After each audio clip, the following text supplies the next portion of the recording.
Welcome back to Silent Sales Machine Radio. We are your co-hosts. I'm Brian. And I'm Robbin Joy. And this is Coach's Corner. Now, before we kick things off, let's talk real quick about this workshop that we have coming up. Oh, yeah. Does anybody out there feel kind of uncertain when you're choosing an ASIN to test? Oh, you have to stand on one foot, and it has to be the second Tuesday of the first week of the month, and the moon needs to be in retrograde. Right. And you got to hold your mouth right. You got to hold your mouth right. Don't forget that part. Uh-huh. Or sometimes it's Keepa, right? It's just so complicated. It feels like overwhelming, right? Like it's hard to pull the trigger because you're afraid you might be missing something. Yeah, right? It's kind of sometimes looks like a 3D chessboard. Sometimes. Well, we're hosting a 2-day workshop that's going to demystify the process of building a predictable, scalable, and sustainable book of business on Amazon. Yeah, it starts with a simple pre-flight inspection of a listing. So you can answer the question, should I even go any further with this ASIN? And then if you get past that, we're going to show you how to apply 3 simple yes or no questions that will help you decide whether or not to pull the trigger. Like, is this even a good ASIN to test? Mm-hmm. And if you decide to test it, we'll help you implement a framework for a 4-week testing process. This framework is clear and methodical, and it'll tell you whether you should replenish that ASIN or not. Now, in these 2 days, we're going to roll up our sleeves. Actually, we'll probably all be in short sleeves because it's going to be pretty warm. But we're going to practice how to apply these critical concepts together. Okay, it's intense. It's focused, and it's packed with frameworks, quizzes, and actionable information that's going to stack the deck in your favor in finding your first 100 replenishable ASINs. Or your next 100 replenishable ASINs. Yeah. You'll leave with a roadmap to create your foundational book of business over the next few months. Our next workshop is August 16th and 17th in Nashville, Tennessee. Yeah, but seating is limited. This is an intimate setting where you'll get to ask all your questions. Plus, you'll be hearing all the questions from the other attendees. It's dynamic, it's fun and educational. It's where you will meet and work with other people doing the same things you are with the same goals. Imagine how you'll feel when you get home and you will have this transformation of going from unsure to certain, from cautious to confident, from overwhelmed to empowered. Yeah. You mean they don't have to stand on one leg and hold their mouth right anymore after this? No. But if you would like to feel that way, okay, go to provenamazoncourse.com/100. provenamazoncourse.com/100. We look forward to seeing you there because we're inspired by the accomplishments of others. We're passionate about helping others reach their goals. And we're committed to sharing the keys to success that have been shared with us. All right, let's jump into a question that we typically would take from our coaching clients, but this came up on that last day of the conference.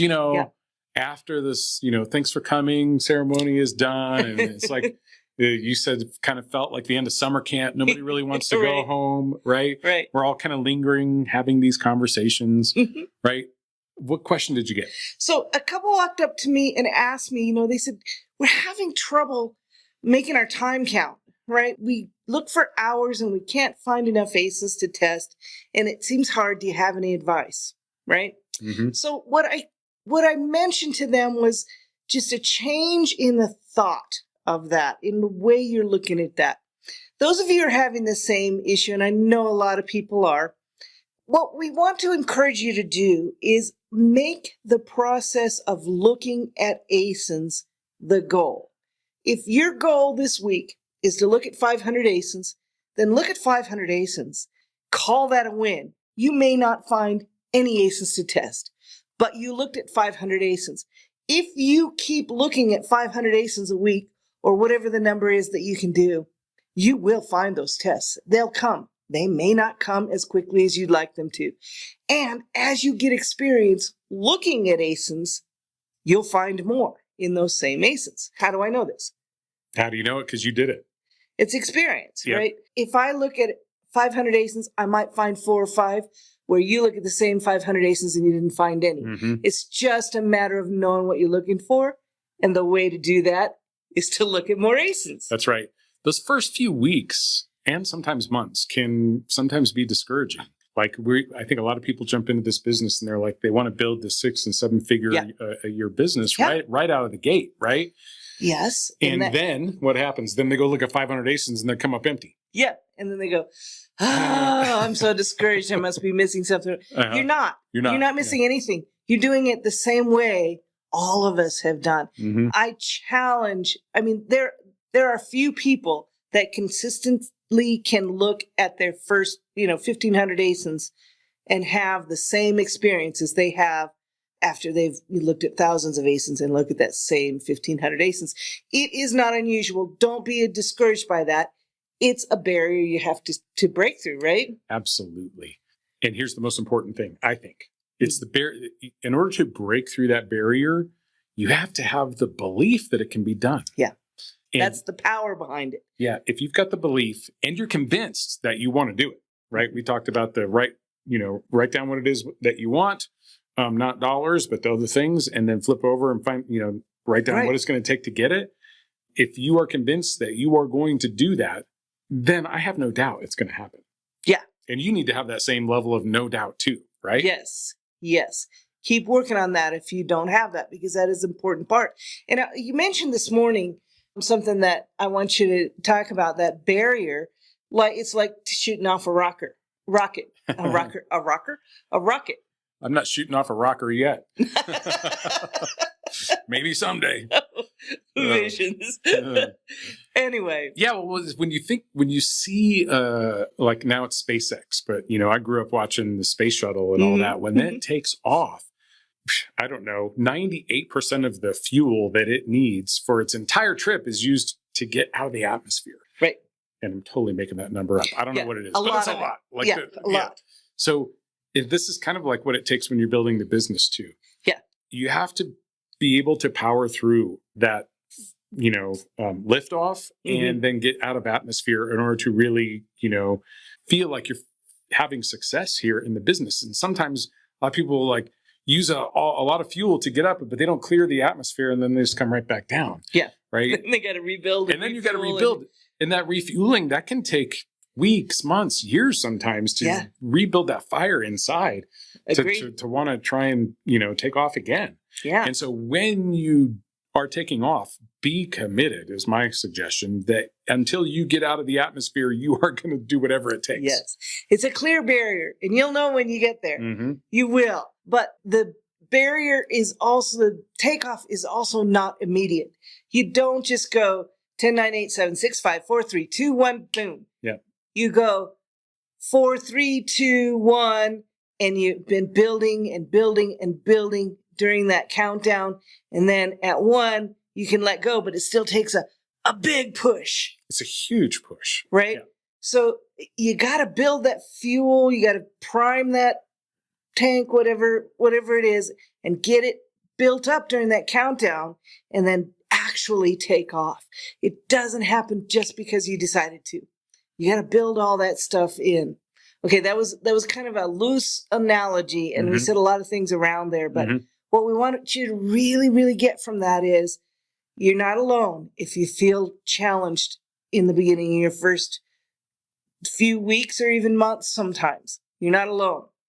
Keep digging in, keep digging deep. You will get this figured out. If you keep on keeping on, it will happen for you. And there's going to be, every step of the way, there's going to be a challenge. Sure. Right? And you came up, at least I thought it was a quote from you, and, give credit if it came from someone else. But what I thought was a great quote, knowing that you're going to be challenged every step of the way. And some things are going to be battles, like especially in the Amazon space. Sometimes we're battling Amazon just to, get credit for inventory that got damaged or lost in their warehouse, right? Sure. And that can feel like a battle sometimes that you're wasting a lot of energy on. Well, I know what cures that, but yes. Well, I know what cures it. Yes, it can feel like a battle. Yeah. But what you said was... What did I say about that? You said you're not going to win every battle. You can lose battles and still win the war, right? Yeah, you're not going to win every battle. And you don't have to if you have a really strong foundation with plenty of ASINs. You don't have to win every battle. But even if you don't win every battle, you can still win the war. So don't give up just because something came up and it didn't go well for you. Don't have the give up spirit. Agreed. So I just think about, I give this sort of critique or pep talk to people a lot of times, like, did you call in sick to work today? Like I have them on the phone, I have them on a Zoom session and they can barely talk, they're coughing, they got a fever, whatever it is. And they're on the call. Yeah. And I'm like, well, you called in sick to work, but you didn't call in sick to Amazon. That is the level of commitment that it takes. Yeah. But sometimes you're going to lose that battle. Yeah. And you're not going to be able to make it to a coaching session. You're not going to be able to make it to go shopping. You're not going to be able to make it to the warehouse, whatever it is. Mm-hmm. Those things are going to happen. That doesn't mean that you're going to lose the war. That just is one battle. It's okay. Right? That's right. That's right. It'll be all right. It'll be okay. Something else that came up on the flight home from the Proven Conference. And by the way, we just got so full up at the Proven Conference. I'm not sure we even, had a sense of that our tank was low. I'm not sure that it was, but now it's overflowing with like energy and ideas and things like that. And one of the things that came up on the plane ride home was this golf swing analogy that we thought might apply to the business very closely. And it goes like this. I'm probably going to totally mess it up, but when you see someone do a golf swing and they have their sweet finish, their follow through, it's like they're all turned and they're all looking all pretty, like looking exactly where they're holding the pose. Yeah, the old like Tiger does, like holding that pose, right? And some people might wonder what difference does that make, right? What really matters is when the golf club hits the ball, right? When the face of the club hits the ball. What does that have to do with the follow through? Right? But what is it? Do you want me to go through and tell the whole thing? So your swing is from the takeaway to the follow through is the golf swing. That's the most important part. The club hitting the ball is just a consequence of the golf ball swing. Being in the way of the golf swing. Yeah, the ball happens to be at the apex of your swing at the bottom, which seems a little counterintuitive because it's at the bottom, but it just happens to be in the way. The swing is the swing. The swing is the most important part, not the focusing for the club face to hit the ball. Right. And this is as a new golfer, I know when I was a new golfer, I knew exactly how that felt. I was trying to hit at the ball and really need to have a swing that goes through, right? Right. So it sounds to me like if we're the ball, we need to be we need to get our swing figured out, get that where it's supposed to go. And then we need to get our ball in the right place, which is in the middle of the swing, and we'll have success. Exactly. And you can modify that if you're a golfer, like changing where the ball is in your stance and all that kind of stuff like that.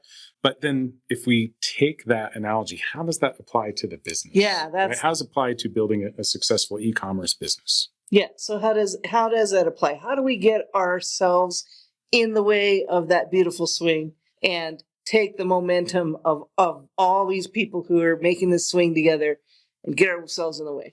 Well, here's one way. Here's the way I've been looking at it. Yeah. What we see when it comes to selling to success in this community for your Amazon store, your Walmart store, or whatever it is that the people that attended the conference, well, they increased their chances of success.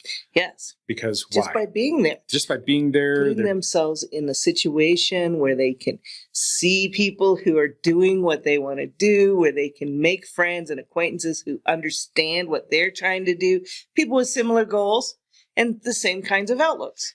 And it builds the belief. Oh, look at all these people here who are also doing this. Yeah. All these people who were not speakers 2 years ago, who are speakers this year. Yeah. Who are sharing the details of their business, right? Right. Their strategies, their tactics that helps make them be successful. Well, going to the conference, that lines you up. That's going to help you have a higher chance of success. Right. Right. All right. What else do we need to do to make sure we're putting ourselves in the right place? Go to the workshop. Go to the workshop. If you go to a workshop, and this is what we told people who went to the last workshop, they had to do a little bit of extra.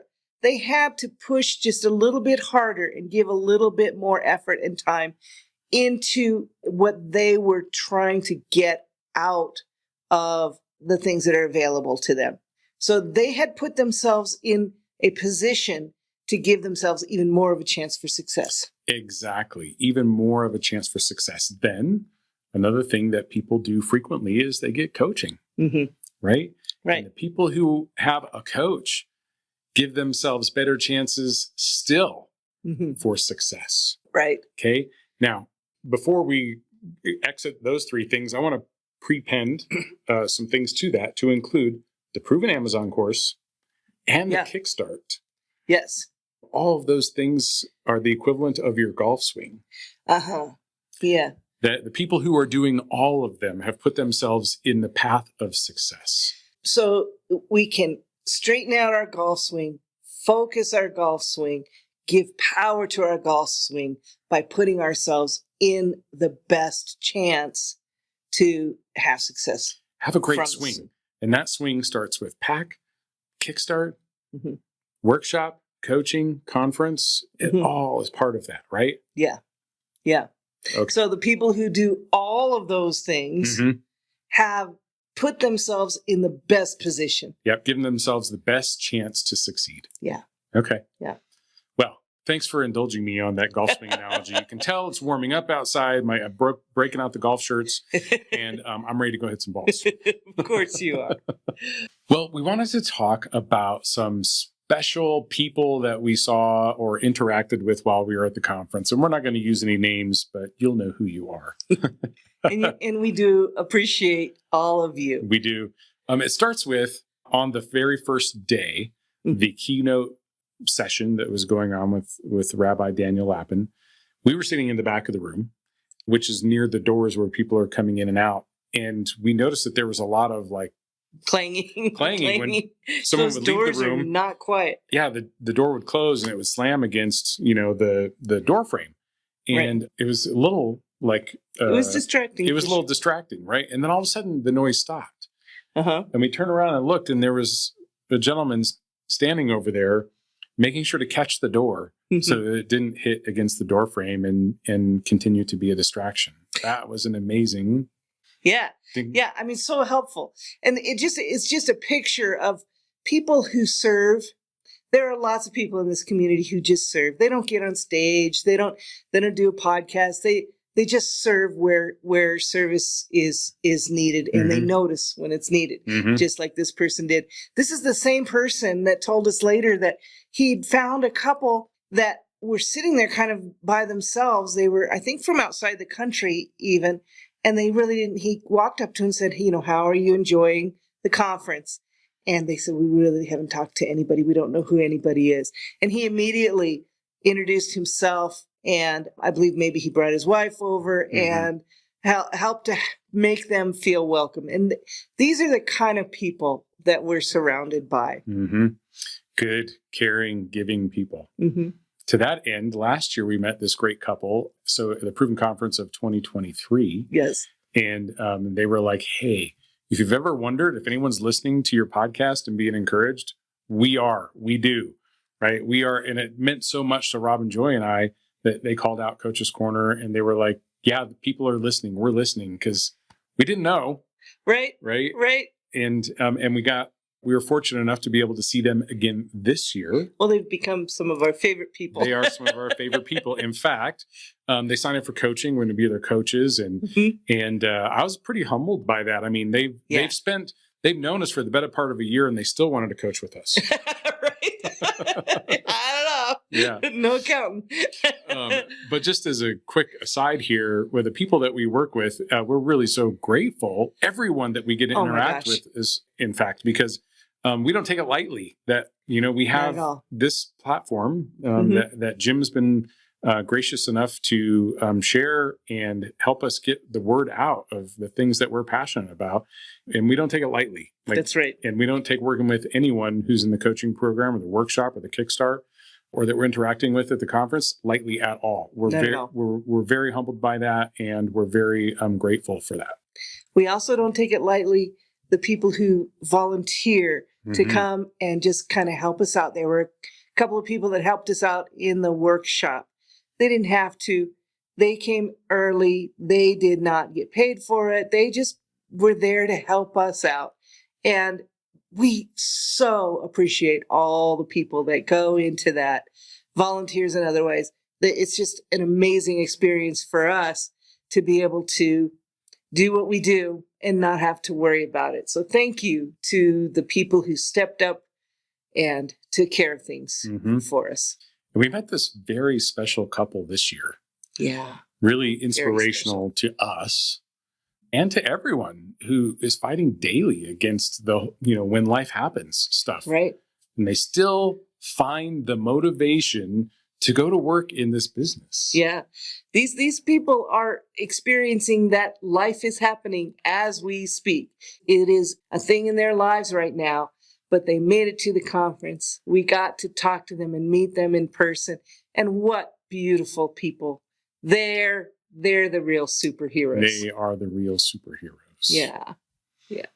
So thank you to all of you. Yes, many thanks. Our heartfelt gratitude for and sure. all of you that we don't know, that I know there are many, many people who did similar things. All right. Do you have a quote for us today, Brian? I do have a quote for us today. Really? Yeah, I know you're shocked. Well, this one's interesting. I like this one a lot because it's from several hundred years ago, yet it's still so timely. This quote comes to us from William Shakespeare, and it goes like this. Our doubts are traitors and make us lose the good we oft might win by fearing to attempt. Now, when I was in junior high school, I had to get someone to translate this into teenage speak or whatever, so I could understand. Because you didn't learn the King's English when you were growing up like I did. Right. But basically, if I were to paraphrase this one, I would say, doubts poison us by making us not even attempt things because we're afraid we may not win. We may not be successful. And we lose so much by not. I mean, it just takes me back to that saying, we don't regret the things that we do in life. We regret the things that we didn't do. Exactly. So when you are sitting here, don't let those doubts creep in. I mean, they are always going to be there.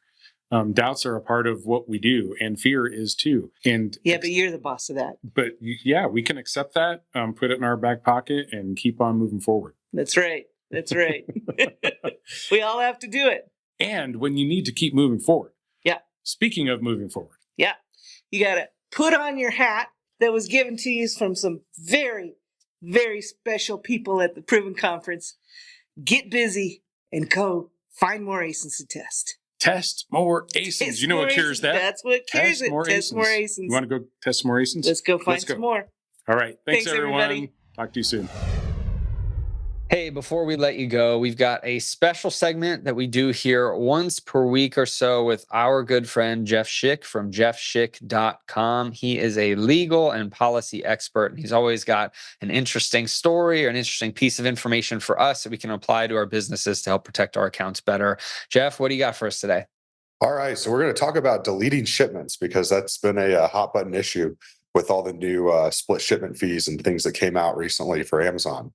So one of the Jim Cochran coaches reached out to me and he asked, have we seen any issues for Amazon sellers with deleting shipments and for violating the shipping policy? The answer to that is that right now we haven't seen anything on an account health level this go around. But about 2 years ago, we did. So 2 years ago is when people, Amazon first started doing some of their optimizations and people started trying to find solutions. And so they would create software, and there's actually even this one company called MDS Tools that would create a bunch of shipments, delete them, so that way you only had to have one shipment.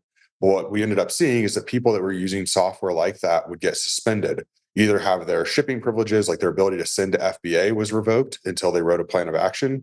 And in some cases, we actually saw seller code of conduct suspensions for it too. This go around, Amazon's acting a little bit differently. And so last year, we noticed that Amazon started changing their policy for shipping violations, where instead of suspending people, they would just charge you. And so, for instance, people were selling these gigantic swimming pools and shipping them via UPS. And then if they were over a certain weight, UPS would come back and assess, I want to say a $200 or $300 penalty for being an overweight, unsafe weight shipment for UPS ground. And because over a certain weight, you're supposed to ship at UPS freight. And so what was interesting about that is that sellers were not getting hit with violations for having shipped these, giant pools via UPS. They weren't getting an account health violation. They would just all of a sudden open their bank account balance on Amazon, the payout, and see, minus $5,000 in fees. One person had minus $19,000 in overweight shipping fees. So that was the first time we started seeing Amazon take that approach where they would just charge people and be like, you messed up, you're going to just pay for it with your pocketbook instead of writing an appeal. So now what we're seeing with these deleted shipments is Amazon's doing the same thing. They're just going in and they're charging people a non-compliance fee for not complying with the shipping policy, and then sending out a warning saying that they could suspend you in the future for doing it. So that's what we're seeing right now, but we haven't seen any actual suspensions this go around. We're just seeing people get hit with fees. Oh, wow. Probably are worse than suspensions because the fees can be really expensive. Yeah, that's true. And one thing to make sure of, if you're somebody that doesn't even do your own shipments and you're like, oh, this doesn't apply to me, well, realize your prep center may be using a software like this. So definitely be double checking what your prep center is using. I'm not sure if you've seen that come through, Jeff, on some of your accounts or what. We saw one seller, or might have been a handful, might have been 2 or 3 actually, that had this issue. But I just remember one actually called me about it recently, where they said they're like, I got this shipping warning. I have no clue. I don't use any of the software. I said, do you use a prep center? And they said yes. And then they reached out to the prep center. Turned out that prep center was using that software. And that's why they got hit with all those non-compliance fees and the warning saying that they could get suspended for a code of conduct violation if it continued. So ultimately, sellers have to remember that they are responsible for anyone logged into their seller account. It's, you're responsible as the owner of the business for knowing what your agents are doing. So it's so that you do need to know, like, if they're connecting software, you should vet the software to make sure that it's compliant with Amazon terms of service. Yeah, absolutely. Now, if somebody did see this come through on their account through their prep center, or even themselves using the software, is it something where those violations will drop off eventually, or how does that work? Maybe they fix it after the first issue. What happens then? So far, what we've seen this go around is it's like they hit you with the fees. So it could be a couple $100 penalty. For really high volume sellers, it's a couple $1,000 surcharges. And then if they get hit with that email saying, if this continues, like, that's not requiring it's not an appeal showing on the dashboard, like a violation, but it's just a warning email. We haven't seen anyone get escalated beyond the warning plus the fees. Those have done a pretty good job of stopping the behavior because people don't want to get hit with fees, and they don't want, once they're warned that they're going to be suspended, they're changing behavior before it happens. Yeah, absolutely. Okay. Well, I think the lesson on all of this is make sure that you know what companies you're working with are using, what the software is, and also be sure to follow Amazon's policies, obviously, Right. each and every time that you can. So, Jeff, thank you so much for being on this week. If anybody's interested in reaching out to Jeff, the links will be in the show notes at jeffschick.com. And Jeff, we'll see you next week. Sounds good. Thank you. Thank you.